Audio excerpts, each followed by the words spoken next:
Yo, what's up mga kaibigan? Nandito na tayo magkwentuhan ng matanong si Luka Doncic tungkol sa potensyal na 1v1 tournament sa All-Star Weekend. Dalawa lang nga daw ang player na pumapasok sa isip niya na magkikita sa finals. At ito nga ay ang kanyang dating kakampi na si Kyrie Irving at ang higante ng San Antonio Spurs Victor Wembanyama.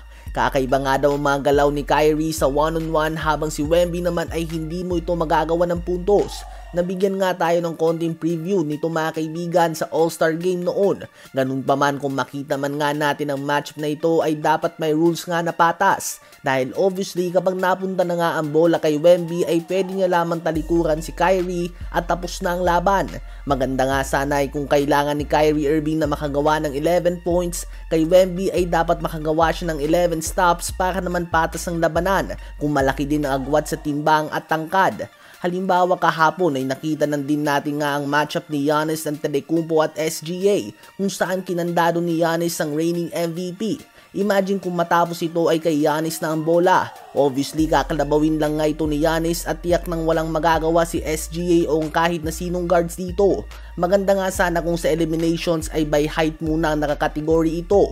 Mga may tangkad na 6'3" pababa, 6'4" to 6'7", 6'8" to 6'11" at 7 feet pataas. At kung magkatapat na ang tulad nila Curry, Kyrie o kung sino pa man laban sa mga tulad nila Giannis, Jokic at Wemby, dapat dito na ilatag ang rules na kung 11 points ang kailangan ng maliit na player, 11 defensive stops naman para sa mga big man. Kayo ba mga kaibigan, ano ba ang masasabi nyo tungkol dito?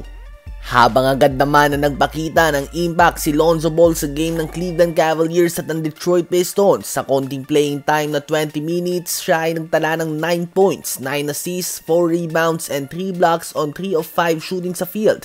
Kitang-kita nga ang kanyang all-around impact mga kaibigan sa team at talagang siya nga ang nagmumukhang missing piece ng Cavs sa opensa at pati na din sa depensa. Hindi nga tumatagal sa kanya ang bola at napakabilis niyang gumawa ng mga desisyon at naibibigay niya nga ang isang bagay na hindi magawa nila Ty Jerome at Darius Garland doon sa depensa.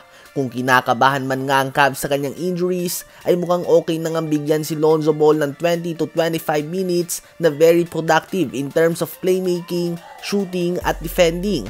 At dahil nasa usapan lang din naman tayo ng Cavs, isama na din natin dito ang balita na opisyal ng nakat sa kanilang roster si Killian Hayes. Ang former 7th pick noong 2020 NBA draft ay nakat na sa Pistons, Brooklyn Nets, French national team at ngayon sa Cavs training camp roster. It's safe to say na tapos na nga ang kanyang career sa NBA. Bukod na lang nga kung bigyan pa siya ng tsansa ng New York Knicks matapos na biglang mag-retire ni Malcolm Brogdon.